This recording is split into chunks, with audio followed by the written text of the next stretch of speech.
Okay. So, hey, Amanda, thanks Yay. for joining me on this Zoom call. So we have worked together, and I just kind of put out a thing on Instagram the other day asking people if anyone felt like their style was too simple. Is that the question I asked? I can't remember Pretty exactly. much. Yeah. Simple, And boring. simple or boring, yeah. Well, I don't think I used the word boring, but I think Maybe you're I did. using the word boring. Which is what I want to talk about, the confluence of those two words. But and you responded. So tell me a little bit about, well, first of all, tell me a little bit about your lifestyle and kind of your style as it is now, and kind of since we've been working together. Sure. So I travel for a living. Well, normally I travel for a living. And so my pieces need to be easy. They need to be mix and match, machine washable, preferably not wrinkle, but just really easy. So I can throw it on and go and not have to think about it. So for the most part, I go for classic pieces. So I do a lot of, when I'm working, I do a lot of button downs. I do some blazers. I either do jeans, dark jeans, black jeans, or dress pants. And then when I'm home, I tend to just do like a V-neck t-shirt and skinny jeans. And then I have a lot of shoes. Mm-hmm. Yeah, shoes are your thing. Shoes are kind of my thing.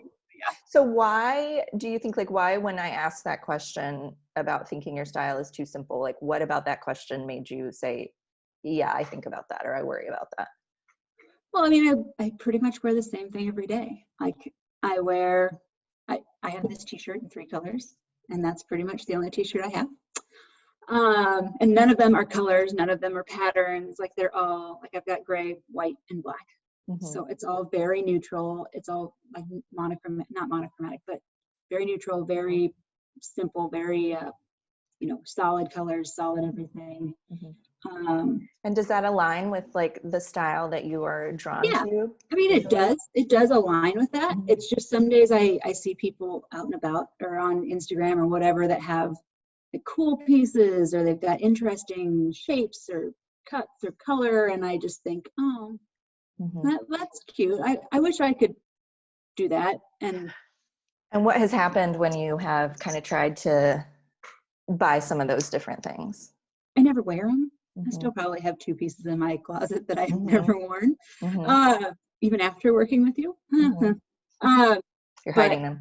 I am.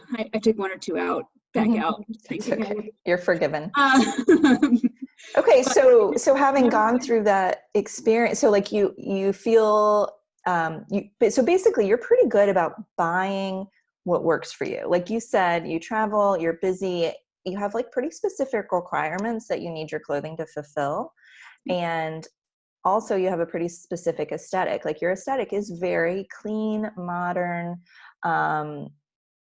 classic, but with, I would say, with like a little bit of a modern edge. Would you agree with that? Yes. Yeah. Yeah.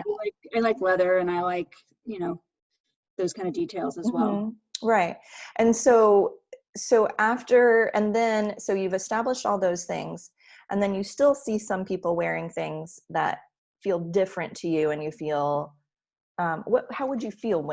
How would you describe how you feel when you see those? Like you said, you kind of said, oh, like I wish I could wear that, or something like that. Yeah, I feel like I'm missing out, I guess. Oh, I don't know how else, okay. I would say I feel like I'm missing out, like on the trends, Interesting.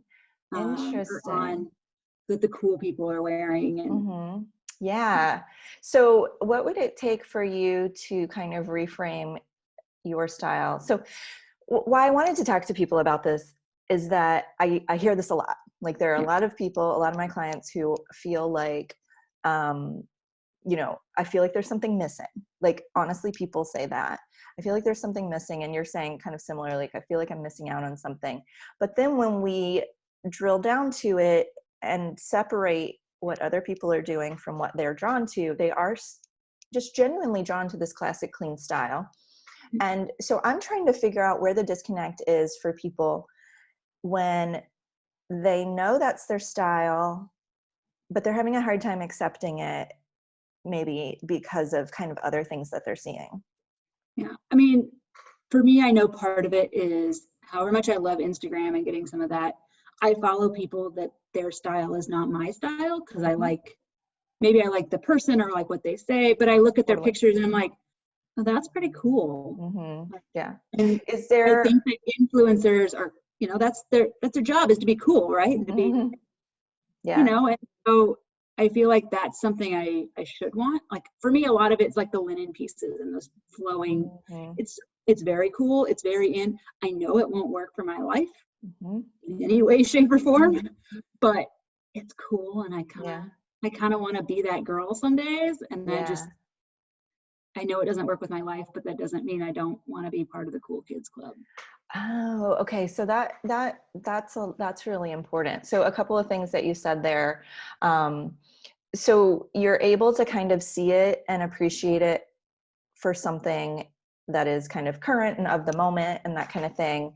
And you have tried it. I think we should add Yeah, this too. yeah. Like when I first worked with you, like we went through your closet and you had a bunch of that stuff, again, Mhm. that you had spent quite a bit of money on and weren't wearing because it's not truly you. Yeah. Um, and so, and then also just kind of this idea of like, there's two things going on, sorry, that I want to talk about. One is like, can we look at something and appreciate it and say, like the famous Amy Poehler quote is, good for her, not for me. Yeah. Like, is it possible to do that? And then also, is it possible, and everyone struggles with this, and this is kind of one of the real evils of social media and Instagram in particular, is like, can we look at those things and know, hey, that looks cool, but in reality, first of all, she's not really wearing that today. Second of all, like that might actually look like a bit much if someone were, walking around the streets in that outfit, or, how can we kind of look at those things as like a different art form Yeah. and like really say like, that's a great photo. And that was like kind of art directed. And I know you know this, I know you have friends who kind of do this kind of thing. Yeah, I And do. And that, honestly, that helped for me, is to Mhm. actually see like what she looks like on the regular walking her dog Mhm. versus what she looks like in all of her pictures. Because Right. I can actually pick out and be like, oh, you're shooting today, because Mhm. you can tell. But Mhm. it doesn't change the fact that it still looks cool. And like, Mhm. even when I hang out with her, I still feel like I have to dress up and look cooler than I normally do. Okay, so this is something that I wanted to talk to you about too, is that like, at what point do you think there's a point at which you can start to feel super confident and secure in the fact that your style is so clean and simple, it's timeless? Because I want to talk about like Jackie O or Audrey Hepburn or Katherine Hepburn or any of these people who, if you look at photos, Yeah. what are they wearing? They're wearing a button-down shirt Yeah. and slim pants. That's pretty much it. Or Katherine Hepburn, like a high-waisted full leg pant, something Yeah. like that. But it's so, so, so simple. So at what point can we switch, like, I'm boring, I'm not measuring up, to this is timeless and classic, and when I look back at my photos in 20 years, I'm not going to feel like an idiot? I mean, I think I'm getting there. I think Hmm. that I think part of it is it just takes time to Totally. really figure out, after working with you, what was it, December? Hmm.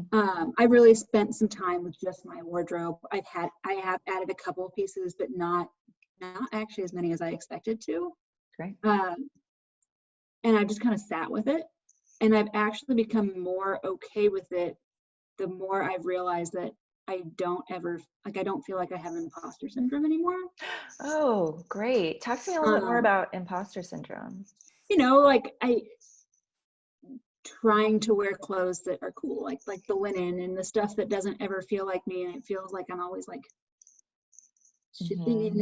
it, or Hmm. wearing a scarf, or whatever that is. And I always feel like I'm fidgeting in it. Hmm. And I don't do that anymore, which to me means it's less of that imposter syndrome. Hmm.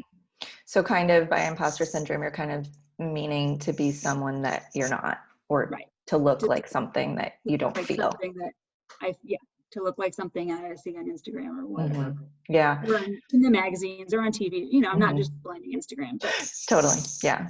Yeah. I mean, the really interesting thing is that, truly, again, your style is so classic and so clean that over time, I think you will get to the point where you build up this idea of like, I'm timeless. I'm not going with whatever is super current right now. And of course you're going to update things like Right. with details that are current, because you like fashion, you like clothes, like you like to kind of be on top of things, but just kind of over time getting to that point of saying like, here's some new stuff. And I can see that a whole bunch of people are going to be jumping on this bandwagon. And I've done that. I've been there, done that. And I am going to stick with what I know works for me.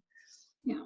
Yeah. And it's taking me, it just takes time, and it takes rewiring your mental thought process. I grew up with, you go to Ross or you go wherever and buy a $10 shirt, but you can wear it twice. And if you don't wear it again, then oh well. And so having to rewire all of that just takes time. No, a ton of time. Yeah. And you've been doing, I want to say too, like you've been doing a really great job at that. And you have really been holding yourself to standards of like trying to buy ethically made pieces and kind of just be really intentional with what you're buying. And so you're doing a really great job. And of course, there's no way to be perfect at that. Like, you're doing your best, and you'll still buy things every once in a while that don't work. And I do. I still, I've still bought things on Poshmark or wherever that I think will work, and I get it, and I'm like, oh God, no. Yeah. But the difference is now they don't stay in my closet. Whereas before I'd be like, well, I can, if I try it and I tweak it to do, and not doing that anymore has saved some of that. Just like, nope, it didn't work. Yep, I spent a little bit of money that I'm not going to get the shipping back or whatever. Right. But resell it and get it out. Right. Yeah. So yeah, it's an ongoing process for sure. And I think, but I do see you like, just as you like age and just kind of like what I think is really cool is like having that style kind of identified on the early side, and just kind of like, I can just see you like over 30 years, like of this thread of like, this is Amanda's really clear and classic style. And then that's what people will remember about you. Like, I think that's also something important to remember, is that when you have like a really clean classic style, it sometimes feels boring to you a little bit, but I want people to remember that when other people see you, they don't see you as often as you see yourself. And what they see is they see a very consistent, elegant image over time. They're kind of like reinforcing, like every time, like you're the one, like maybe you're the one going out with the girls, and some of them are in like, kind of head to toe trendy stuff. And you're always going to be the one in a super classic, elegant outfit. Yeah. And I think that's like a great signature and like a great just kind of like identity to have. And it is a hard identity to kind of to be comfortable with, because I think we're always so used to flashy and new, right? Yeah. So I think that's been the biggest thing, is to figure out that it's an identity versus like boring. Just boring. Exactly. So thank you so much for saying that, because it is not an absence of intention. You're not dressing simply because you don't know what to do, or you're just buying like by, whatever comes across your path. You're being very intentional about it. And this is a decisive style that you've chosen. And so it just doesn't look as loud as other styles. And so just building confidence in that's what yours is. And again, like, I think it doesn't catch people's attention maybe, in the moment as much, but then over time, people will have this impression of you that like, oh, Amanda always looks so classy. Like, she just looks elegant and timeless. And I don't know, I think that is kind of, but you're right. It's like everything. It's like delayed gratification. You know what I mean? It's like saving money for later versus buying something now. It's that it's that same kind of a thing, and it just takes a mindset, and it takes just kind of rewiring what being told to do. Totally, 100%. Yeah. And then one thing that is a bit of a struggle is that sometimes it can get a little boring for you, and but you have one thing that we mentioned earlier, which is that you love shoes. And so shoes, and I love jackets. Okay, great. Yeah. So exactly. So I think, for most people that have this really clean and simple style, like my style it's not the same as yours, but it's also very simple and minimal.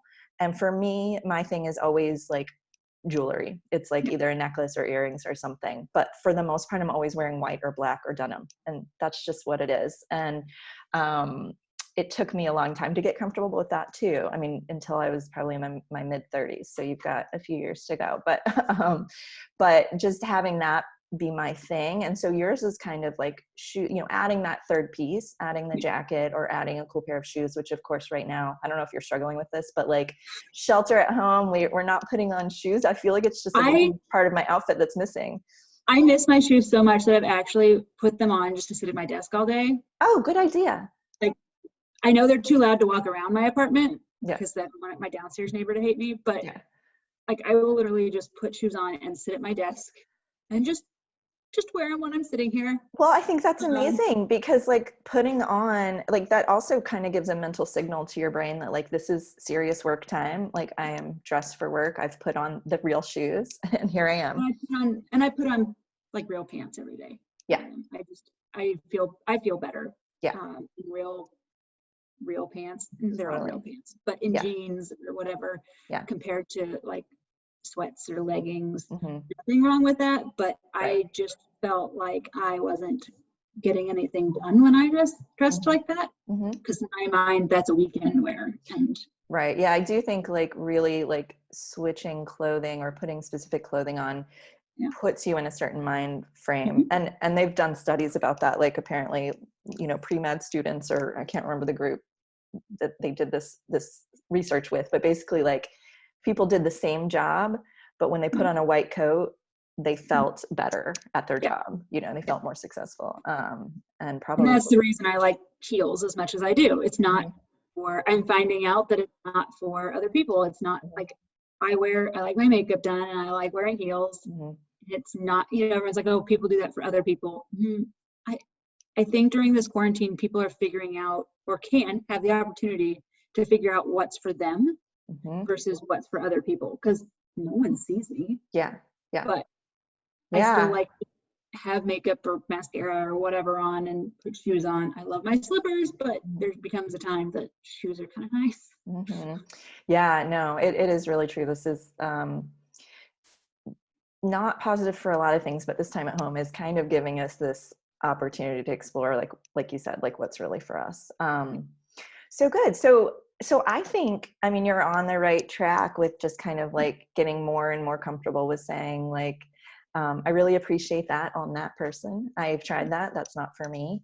And just kind of building this like long-term style, over your life. It's getting there for sure. Good. Good. Awesome. Well, thanks for talking, Amanda. Thank you. It was great to see you. Good to see you too. Bye.